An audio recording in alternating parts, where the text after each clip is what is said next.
Welcome to are के study. मैं Ravindra Chaudhary.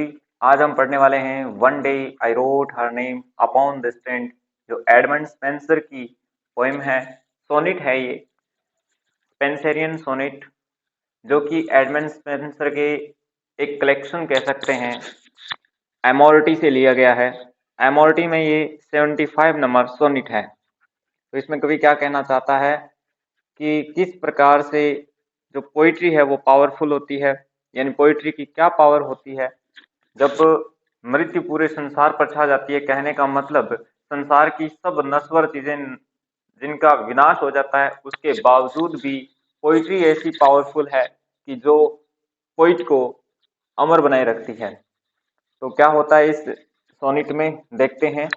One day I wrote her name upon the strand. Strand का मतलब होता है समुद्र के किनारे की रेत, यानी कवि कहता है कि मैंने अपनी प्रेमिका का नाम एक दिन समुद्र के किनारे की रेत पर लिखा। तो देखिए क्या है इसमें।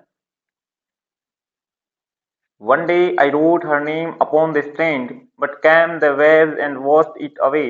Again I wrote it with a second hand but came the tide and made my pen his prey. यानी एक दिन मैंने उसका नाम समुद्र के किनारे की रेत पर लिखा, but came the waves and washed it away, लेकिन लहरें आई और इसे नष्ट कर दिया। कहने का मतलब उस नाम को मिटा दिया। And I wrote it with A second hand. Second hand का मीनिंग है दोबारा प्रयास।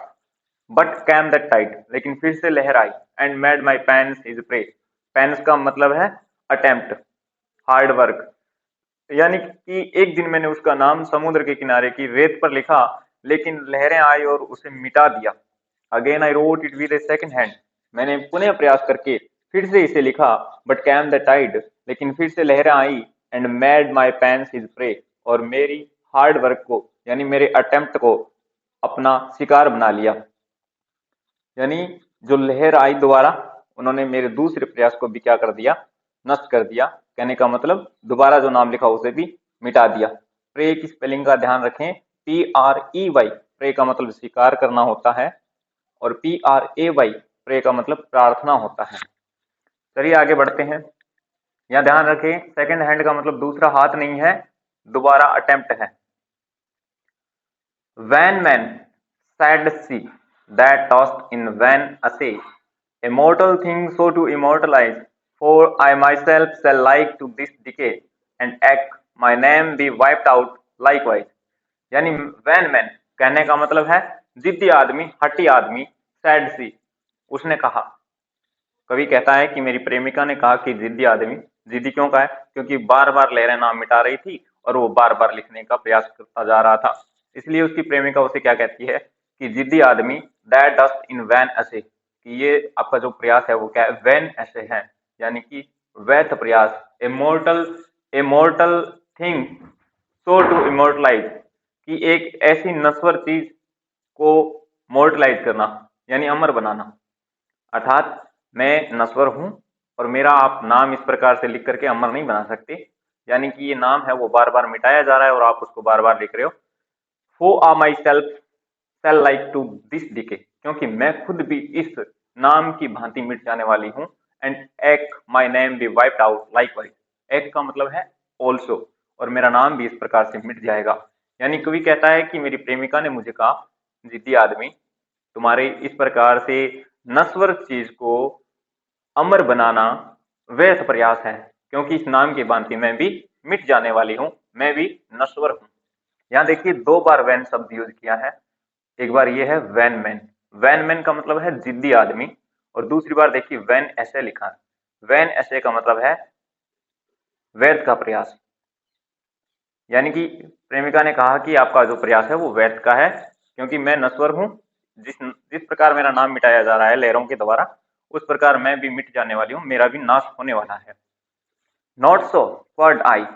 क्वर्ड आई का मतलब है I said, let baser things devise to die in dust, but you shall live by fame. My words, your virtues, rare shall eternize, and in the heavens write your glorious name. अब वो कवि उसे क्या कहता है कि not so क्वर्ड आई, यानी I said not so, कि ऐसा नहीं होगा। मैंने कहा लेट बेजर थिंग्स डिवाइस, यानी जो तुच्छ वस्तुएं हैं उनको मिटने दो, टू डाई इन डस्ट यानी धूल में। कहने का मतलब जो तुच्छ वस्तुएं हैं, तुच्छ चीजें हैं, वो धूल में मिल करके यानी नष्ट हो जाती हैं या धूल में मिल जाती हैं। But you shall live by fame, लेकिन तुम तो प्रसिद्धि से अमर रहोगी। माई वर्स योर वर्च्यू रेयर शैल एटरनाइज, कि मेरी जो वर्सेस हैं यानी कि मेरे वर्क हैं, मेरे पॉइंट्स वगैरह हैं यानी पोइट्री है वो, और तुम्हारे गुण अमर रहेंगे, मरने वाले यानी नष्ट होने वाले नहीं है। And in the heavens write your glorious name, और स्वर्ग में भी आपकी प्रसिद्धि को चमकाएंगे, कहने का मतलब आपका नाम अमर करेंगे। यानी पोइट्री की क्या पावर है वो इस पोइट ने बताने की कोशिश की है यहाँ पर। Where once death shall all the world subdue, our love shall live and later life renew, कि जब मौत पूरे संसार पर अपना नियंत्रण कर लेगी, सबड्यू का अर्थ होता है नियंत्रण करना, कहने का मतलब संसार की सब चीजों को जब मौत आ जाएगी, सब नष्ट हो जाएंगी, तब भी आर लव से लिव, हमारा प्रेम अमर रहेगा, एंड लेटर लाइफ रिन्यू, और बाद के जीवन को भी रिन्यू करेगा। अर्थात सब चीजों पर मौत या टाइम कह सकते हैं प्रभाव डालेगा। सब चीजें नश्वर हैं, नष्ट हो जाएंगी, लेकिन आपकी ग्लोरी मेरी पोइट्री के द्वारा, आपका नाम मेरी पोइट्री के द्वारा, और हमारा प्रेम जो है वो पोइट्री के द्वारा अमर रहेगा। आई होप आपको ये समझ में आया। अब हम इसकी राइम स्कीम देखते हैं।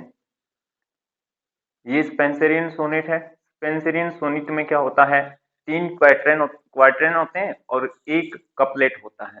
तो इसकी राइम स्कीम देखते हैं क्या है। Strand away hand prey, strand को ए लिखते हैं, अवे इससे मैच नहीं कर रहा, अलग लिखेंगे बी, हैंड ए से मैच कर रहा है, प्रे बी से मैच कर रहा है। इस प्रकार इसकी राइम स्कीम देखिए क्या है, A B, B C, C D और ई ई। आई होप आपको बहुत अच्छे से समझ में आया। फिर मिलेंगे किसी नई क्लास में। अगर आप चैनल पर नए हैं तो चैनल को सब्सक्राइब जरूर कर लें और अपने फ्रेंड्स के साथ भी शेयर करें। आपका सपोर्ट आगे की क्लास के लिए मेरे लिए मोटिवेशन रहेगा। अपने सुझाव कमेंट बॉक्स में दें। जो कक्षाएं आपको चाहिए वो कमेंट करें, और जो भी आपको कमियां लगें और वो भी जरूर सुझाएं। कोशिश करता हूं कि हर बार आपके लिए कुछ अलग ढंग से लेकर आऊं। Thank you so much. फिर मिलेंगे। Have a nice time. See you.